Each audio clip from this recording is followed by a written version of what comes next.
Today on CityCast Pittsburgh, Kennywood opens for the season in just a couple weeks. So to celebrate, we're revisiting highlights from our conversation with local historian Mark Hauser. He sat down with host Megan Harris last year ahead of Kennywood's 125th birthday to explain how a little picnic grove became the amusement park we know and love today.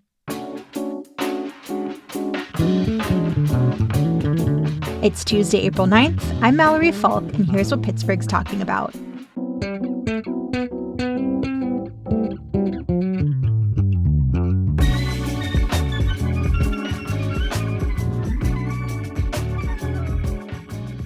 I'm with historian and speaker Mark Hauser. Hey, Mark. Welcome back to CityCast Pittsburgh. Hi, Megan. Thanks for having me. The last time you were here, you told me that Pittsburgh's bluff about having the most bridges was BS. You're not going to ruin Kennywood or anything, are you? No. I promise I won't ruin Kennywood. Well, let's go back to those days. I wouldn't be like Sophia and the Golden Girls. Picture it, Pittsburgh, 1898. What was going on at the time, and what was life like here? Wow, what was it? A big year. 1898 is the year of the Spanish-American War. So Pittsburgh was, like the rest of the country, whipped up in a war frenzy. But also, the city had been changing pretty dramatically. Of course, there was so many factories along the riverfronts, not just steel, but glass, iron, aluminum, all the different industries, and all that coal being burned in those factories and in the homes too, and you've got the inclines climbing up and down. Yeah, they were kind of routine, not just the Mon and the Duquesne, but we had a bunch of them back then. Yeah, something like 11. But not too many like recreational spots. Like we think of Pittsburgh as being so rich for that. Now, at the time, they were brand new, like Shenley, Riverview, Highland. None of them were very old at the time. Right, exactly. There were one of the main places people would gather. Well, two of them were down at the Point. One was the Exposition Grounds. And, that's where there would be regular shows sort of displaying the latest in technology for people to come and marvel and wonder at. And then John Philip Sousa seemed to come by every year to Really? direct a band. There was a music hall there. And then across the river, of course, was the Exposition Park, which is where the Pirates began playing. And they were already well established in the 1890s. But as you say, there were new parks coming. And one of the reasons is that it was so smoky and choky down there downtown that the director of public works for the city of Pittsburgh, Edward Bigelow, made it one of his main jobs to find and set up some parks in parts of Pittsburgh that were a little less surrounded by that pollution. Yeah. And we were really at the beginning of what became an enormous population boom. I think at the time they were just over 300,000 people, which is oddly what we're at now. But that would double in the next 30 years. So I guess they were looking for, stuff for people to do when they weren't working these, industrial jobs. Absolutely. And one thing you could do would be to have a picnic and walk around in air where it wouldn't make you cough to breathe. I know. So take us back to Kenny's Grove. Yes, Kenny's Grove was the name of a very popular picnic grounds up on the bluffs above the Monongahela River that was named for Thomas Kenny. So Tom Kenny was a guy who mined coal out of the hillside there and had, like a little operation that he could get coal down onto barges and supply all the factories that were making downtown Pittsburgh so intolerable with pollution. So that kind of benefited him too, that up on top of the bluff he had a picnic ground, and people could take a steamer up the river to Kenny's Landing, or they could take a train to Kenny Station along the riverside there. And so Kennywood, is also named for Thomas Kenny, of course. I like that they kept it thematic. Why mess with success? Indeed. So that had been going on for decades, and what changed things was the introduction of an electric trolley line that went through, or right past, rather, that picnic ground, and that was owned by Andrew Mellon. Is a trolley different than a railway? Because I don't know the difference. I should. I've lived here long enough. Well, the difference generally is that trolleys are running, instead of on coal or steam, they're running on electric power. So we had that. So this is 125th birthday. This would be 1898. We had electric systems running trolleys that far outside the city. And before then, we had cable cars, just like they have still in San Francisco. Okay. So that's how people got around within the city before there were automobiles, before there were buses. I mean, there were horses and carriages. Horses pulled. But that's a much longer trip if you're doing it that way.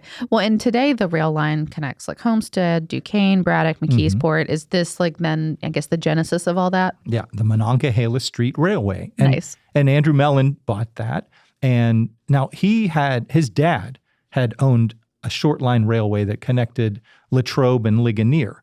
And in Westmoreland County. In Westmoreland County. And a common practice of the day was to put a park either at one end or the other or somewhere in the middle of a streetcar or a railroad line so that you would draw passengers beyond your typical commuters and people going to work at factories or what have you. Yeah. Give them something to do. Yeah, exactly. Bring people on the weekends when the traffic is down. So that's where Idlewild Park came from. Oh. So it predates Kennywood. Mm-hmm. Okay. So Andrew Mellon took a lesson from his dad. And when he bought this trolley line, he said, we should use all of this power we're generating to drive the cars back and forth on the track between McKeesport and Pittsburgh.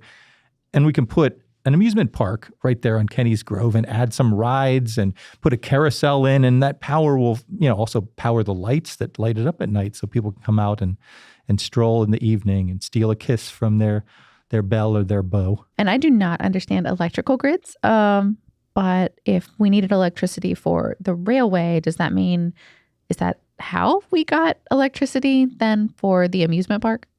That's right. In the early days, when we had a less reliable power grid, just the fact that the street railway needed its own source of power, its generation to drive these cars between McKeesport and the city, that same power source could be used to light lights and turn a carousel. And that's how we got a carousel? Indeed. That was the first ride. The first year when Kennywood opened, it had a carousel. And it also had, a dance hall / kitchen, restaurant venue that they called a casino back then. Oh, okay. Language evolves, I guess. Right. It wasn't for gambling. I'm pretty sure there was no blackjack or slot machines in this casino. People used the word casino back then for a big building where people got together for parties and social events.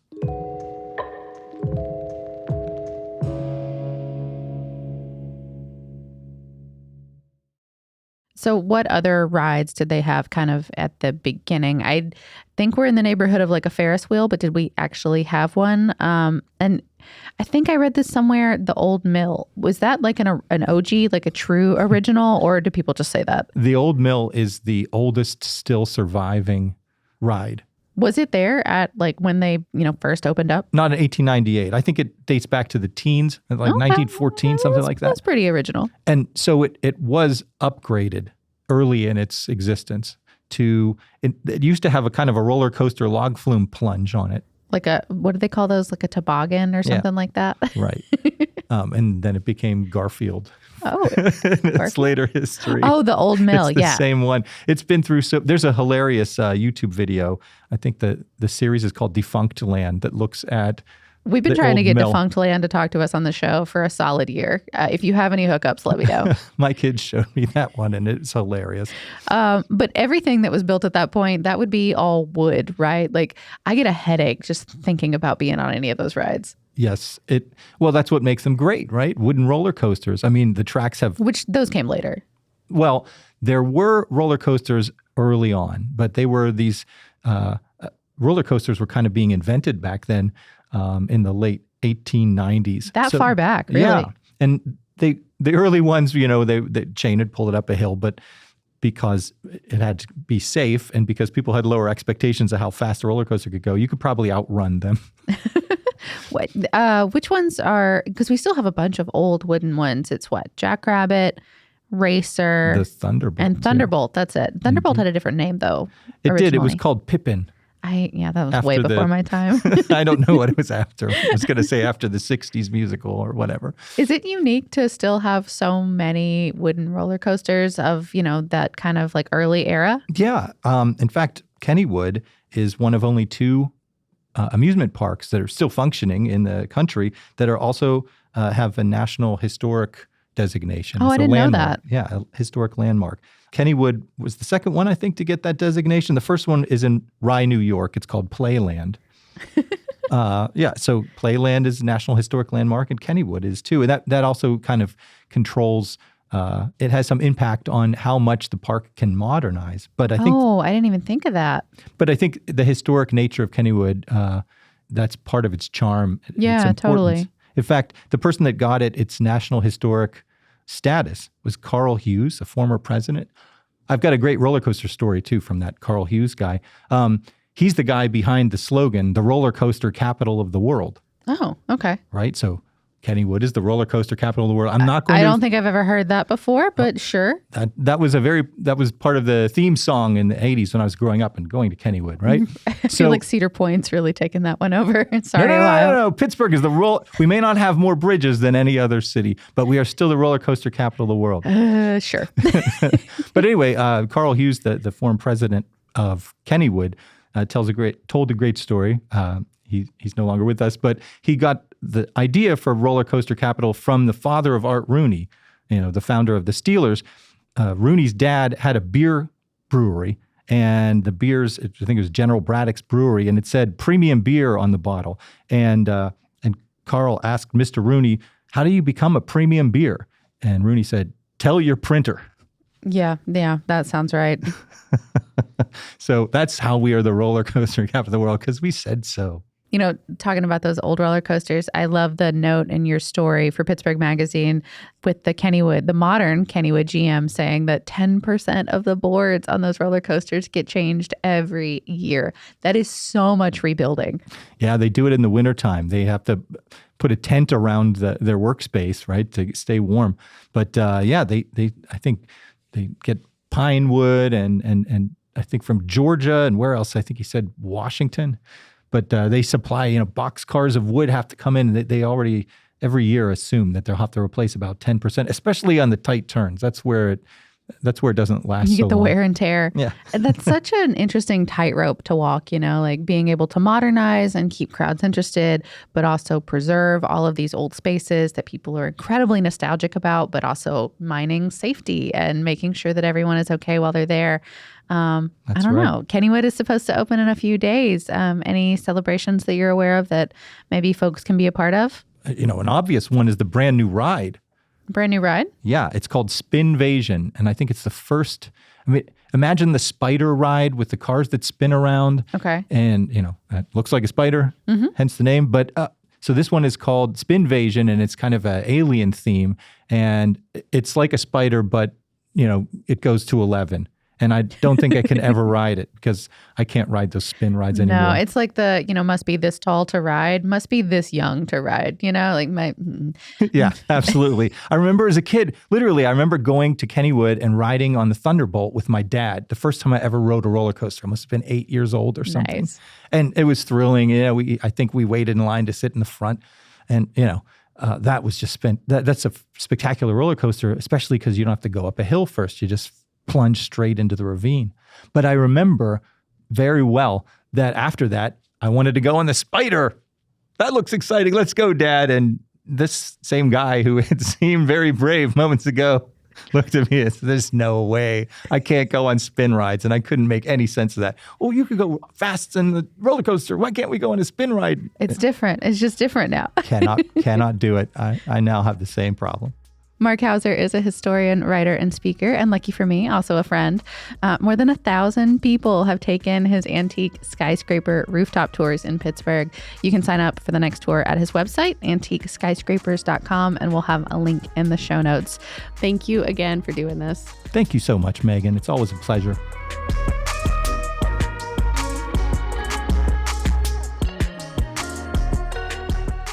That's all for today here on CityCast Pittsburgh. If you're liking the show, tell a friend, rate us, leave us a review, and make sure you're subscribed to that Hey Pittsburgh newsletter. That food edition is coming. We'll be back tomorrow morning with more news from around the city. We'll talk to you soon.